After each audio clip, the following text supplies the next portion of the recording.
Happy official Bridgerton week, everyone! With the new season about to be released in a couple of days, I thought it would be nice to take a look at the making of the legendary series. After all, we have been waiting for season 3 of the show for the longest time, and we deserve to know all the nitty and gritty of the behind-the-scenes process so far. From the major scandals to fun facts that will blow your mind, my list is packed today. So without further ado, let's dive in. First and foremost, did you know that Nicola Cogan had major anxiety over getting the leading part in the show? As we all know, her character Penelope was a side character for the first couple of seasons of the series. Yes, she was an important side character with a critical part in the Bridgerton universe, as she was the real name behind Lady Whistledown. Nevertheless, her scenes were limited, and when you pay attention to them, you might realize that the spotlight was never actually on her. Instead, she was basically a wallflower who could easily be excused for any missteps she had. In season 3, however, all eyes will be on her, and now she is expected to achieve perfection no matter what. Can you imagine the pressure? I certainly can't. Speaking in an interview, Cogan revealed that she was intimidated to take the role. I mean, it's exciting and terrifying. I think that when I signed on to this show because it's based on the books, I knew that their love story was coming at some point, but it felt like a moment in the very distant future. And I know her love interest already, it's Colin Bridgerton. Nicola, I get you, girl. If I was facing Colin Bridgerton as my love interest in perhaps the most popular show in the world, I would also get anxiety attacks for sure. On that note, I should highlight that when it is your turn to get the leading part in the Bridgerton universe, you get a completely different treatment when it comes to your looks. Your makeup changes, hairstyle changes, clothes changes, even the light of the camera that shoots you changes. Every other character seems bland compared to you, meaning that it is impossible for people to take their eyes off of you. You might remember that Anthony in season 1 was cute, but never as cute as the Duke. But when we reach season 2, he's suddenly the most handsome man alive. It is that stark of a difference. The same thing is valid for Daphne as well. She was almost like an ethereal being in season 1, leaving everyone else overshadowed. In season 2, however, it was now her time to be overshadowed by our beloved Kate. In season 3, Penelope will be the one who overshadows everyone else, which also explains why Nicola is getting so nervous about her new part. This brings us to one of the most glamorous parts of Bridgerton, which is the extravagant outfits. It is like a dreamland in which everyone looks like an angel at all times. Well, do you know how much work it takes to get that perfect look? According to the fashion designers of the series, it takes about 4 weeks for a single Bridgerton dress to be made. All dresses are handmade, consisting of various patterns, fabrics, and materials brought from across the world, creating one-of-a-kind designs. Also, all actresses wear corsets. However, only some of them, particularly the leading ladies, wear a full corset while the rest are wearing a half one. You might remember Simone Ashley throwing up on the first day of the filming of season 2 as she did not know that she wasn't supposed to eat anything when wearing a corset. Nicola, however, seems quite comfortable in her season 3 corset during the behind-the-scenes footage of the series, though she admits that she cannot wait to get rid of it as soon as possible.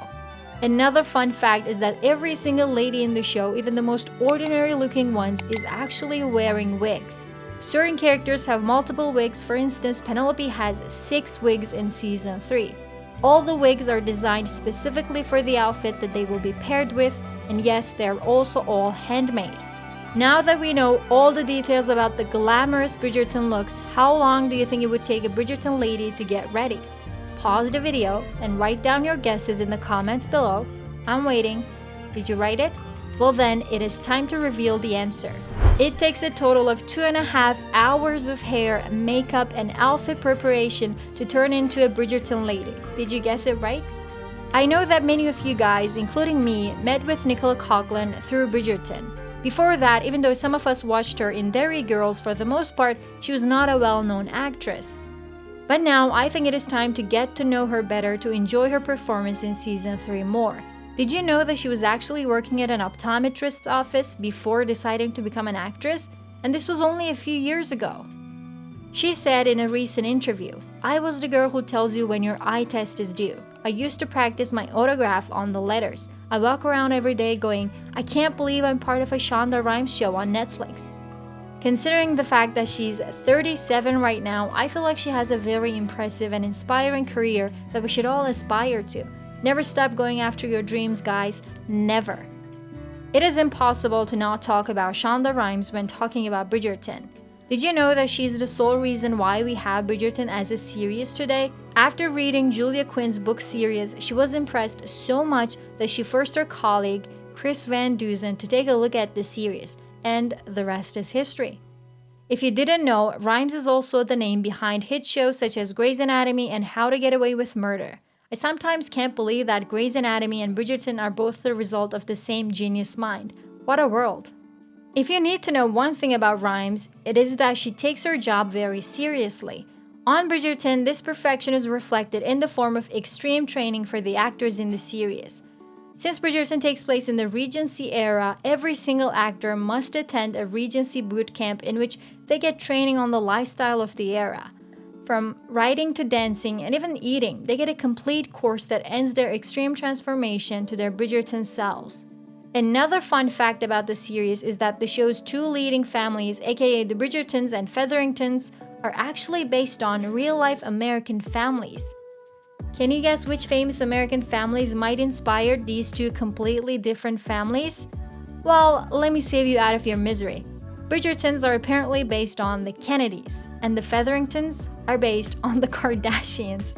I'm not gonna lie, I've been getting the Kris Jenner energy from Portia Featherington since the very beginning, and now everything makes complete sense. It is kind of an old money versus new money dichotomy between the two families, and I live for it. The only thing is, I'm not sure which Kardashian sister Penelope is based on. Perhaps season 3 would give us more clues on that, who knows? Something that surprised me regarding the filming of the series is that the actors have no room to act impromptu when it comes to the script. They are expected to follow the script word by word and not add or remove anything no matter what. This is to preserve the Regency English as it is, I presume. And since the writing is already great, I'm completely fine with it. Also, apparently, they film every season over the span of 8 months, which is a really long time for a modern time TV series. It must be killing the actors to keep all those secrets for all that time. Not gonna lie, I don't envy them. Well, that's all for today. Are you surprised to hear about all these behind-the-scenes secrets of Bridgerton Season 3?